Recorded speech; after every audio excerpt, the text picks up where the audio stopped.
Now, Philadelphia is a big city, and we do need to be realistic. And I don't want to overstate our goals here, but we want to try to change the course of some things, at least to the extent that we can. How do we do it?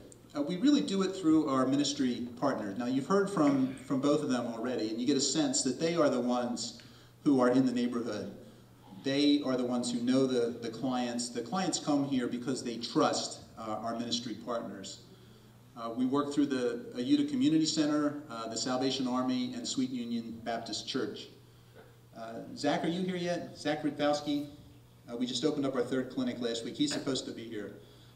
He's really a key person for us because he has contacts citywide, and we're really expecting that clinic is going to expand under Zach's leadership.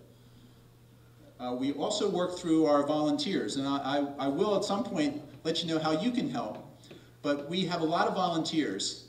Ted particularly has been great at galvanizing people with web design issues and helping out with our logo, and he's full of ideas. And we have a lot of people who are helping us with that. If you look at a picture of most law firms, they have more non-lawyers than lawyers on the staff. So you can help us in ways perhaps that you might not think. This is not just for lawyers. If you want to help, give us a call. We'll find something for you to do. What else do we do? Mediation is a big thing. We want to be peacemakers. We encourage our clients to try to settle. If it's a domestic situation, we'll inquire whether they've been to counseling. Is there a chance of reconciliation? Even if they're coming for a lawsuit, we'll try first to contact the other party if our client's willing and say, you know, is there a way that we can work this out and try to settle it? Many of us are trained mediators and do that in our law practice, so that's one of the things we want to do a lot more of. Law student ministries, they're really, a lot of what we're doing is because of a revival that's going on at Temple and Drexel. I didn't think there was any faith group at Temple at all. I had heard that. We really wanted to connect with them and didn't have anybody to call. And then I got an email a couple years back from Tristan Bramble, who's since graduated, and he said, I've heard about your legal clinic, can we come? And about 10 fresh-faced law students were at our door, and they've been there ever since. It's been about 2 or 3 years now. And Temple Law School, is anybody from Temple Law School here? Okay, great. They've been a big part of what we're doing. They show up. I actually have to tell them they can't come. There's just too many.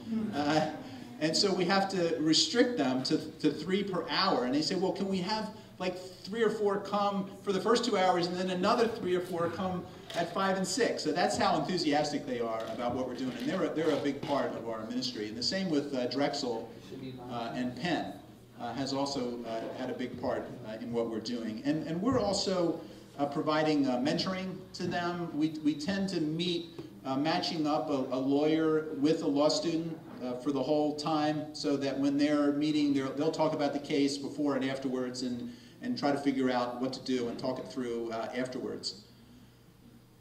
We're also wanting to do, we have a number of young lawyers, recent graduates, who are really anxious to get involved in what we're doing.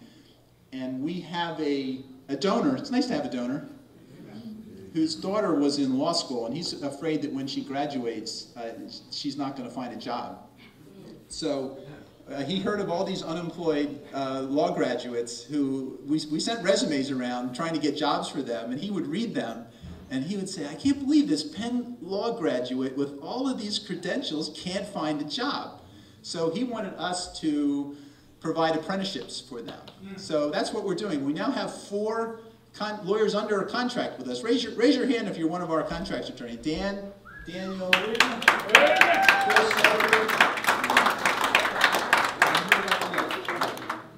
Jackie, yeah.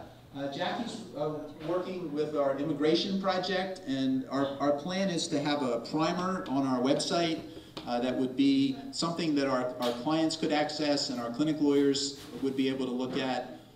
And also we're going to put on a immigration seminar in the community, and that's where the community legal education comes in. We want to actually put seminars on and not just for immigration law, but for property law, for family law, and for, what am I forgetting, Ted? The property, family, small business on top. Small business, yeah.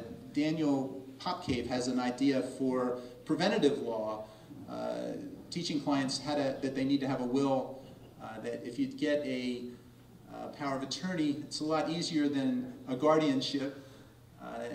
He wants to help clients start businesses. We want to start a nonprofit. We have the Hunting Park Community Center. We're going to do a 501c3 for them. And so what the idea is that he'll walk us through the whole process, because I don't know how to do a 501c3. I'm a trial lawyer. Ted's right out of law school. So the idea is that this group of 4 lawyers will address the areas of greatest need. One of the issues that we have with our lawyers is they only like to handle cases that they are in their area of specialty, as if a lawyer can't do anything else but landlord-tenant law or something like that. But if we can teach them how to do it, take them through it one time, then we feel we can get a lot more, give them a sense of comfort with handling particular types of cases.